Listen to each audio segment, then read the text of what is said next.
Hi everyone, I'm April and welcome back to SingerStories. I've started this series to interview my singers, people that have studied with me, studied voice, and who are working on their singing careers and from all the places that they have been and where they're going in their singing. And I want to introduce to you Vanessa. Hi. How are you doing? Good, how are you? I'm good, thanks for joining me. And I want to have you have a great story. I want to have you tell your story a little bit of your journey to sing and the things that you've done. You've traveled here from the East Coast and gone through some things, and you do a lot of singing, a lot of different things, and you're writing songs. And, yes. So I started singing. I've been singing for as long as I can remember. I started working with vocal coaches at 11, and I've had quite a few different coaches since then. But something I found with a lot of the coaches that I was working with was that they really focused on my performance for that time. So we would focus on a particular song or a solo for a show, but they never taught me how to master my own voice and to learn how to use my voice and have my voice be the main focal point. Mm-hmm. And so I moved to LA about 3 years ago trying to pursue singing. Well, I am pursuing singing, professional singing. And then I came across April, and before I even met her, the first thing she did was ask me what I wanted, and well, before I met you, and we really have been working on growing my own voice. So we've been spending a lot of time mastering different pieces or different parts of my voice, and even expanding my range too. Mm-hmm. So yeah, growing your voice. That's a great way to put it, because you, like you say, you've learned different things from different voice coaches. We sort of took all the things that you've learned, we put them all together to make them work for you to create your sound and your voice. What does it mean to grow your voice? For me, it means a lot of things. Not just actually growing your voice range-wise, but growing different parts of your voice. So there's like your chest voice, mixed voice, head voice, and making it so that they're all strong, and then growing the confidence behind your voice and understanding what is the sound that's coming out and controlling your instrument. Mm-hmm. How's that going? Great. I mean, it's been a process, but it's a step by step. You can't expect to change overnight. So when people say sometimes, well, if I'll come and take a few lessons, right? What does that mean? Nothing. No.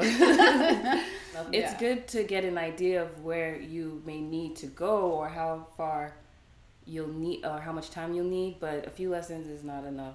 Yeah. For real change. Right.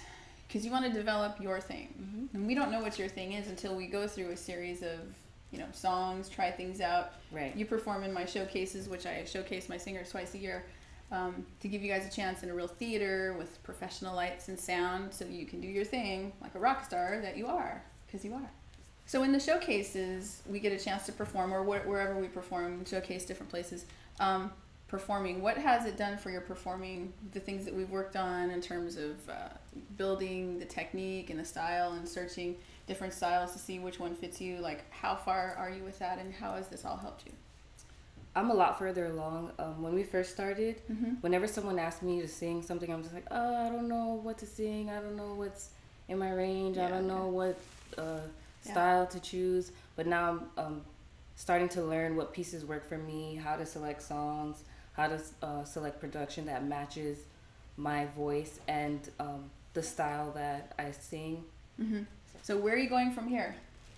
From here, I'm working on recording my own project independently, writing songs right now, so I'm still in the development phase, and hopefully I can really have it released by the end of this year.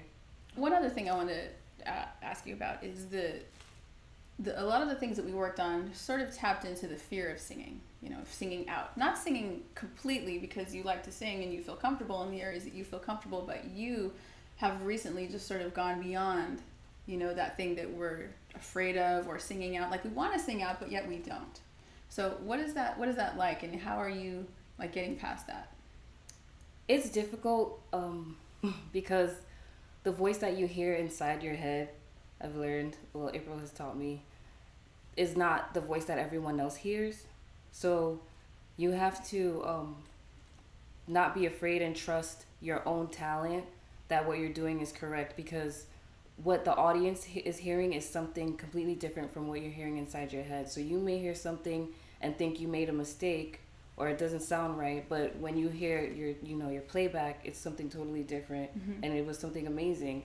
And when you're hesitant in that moment, you're holding back from allowing all of that to come through, all the emotion, the sound. You just need to learn to let go, really, of the voices inside your head, or the voice inside your head. The voices. So you have a whole lot more voice now. I mean, you've always had a lot of voice, but we've accessed a whole lot more voice than we had before. So how's that feel? It feels great. It helps you to be a more, I want to say, an outgoing singer. Like, I'm not afraid to hold back, and I can just belt something out. I feel more comfortable doing that. So what would you tell someone that's watching that wants to pursue singing and maybe have been discouraged from it, or they just don't like their sound, or they don't feel comfortable? What would you tell them? I would say try a lot of different sounds. You might just be doing something that's not right for your voice. So try recording yourself, listening to it. Sometimes you need to hear the ideas, and it's something totally different when you actually hear it from another source. So just try a lot of ideas, keep writing, keep recording, try different cover songs from different artists, people who you never thought that you might be singing. Like, I didn't think that I would be singing Celine Dion songs, but I am. So just give it a try. Yeah, because you're more of an R&B girl, but we take from everywhere, from current things, old things, new things, slow, fast, whatever, and we incorporate that to try and make you comfortable with it. But the voice really does start to sit in a certain place where, okay, I'm comfortable with that, but I still want to do musical theater, or I still want to do, whatever. So is that possible? Yes, definitely. Good. Once you master your voice, you can sing anything. I agree. Good job. I'm really proud of her. So thank you for joining me, and more Singer Stories coming. Thanks for joining us.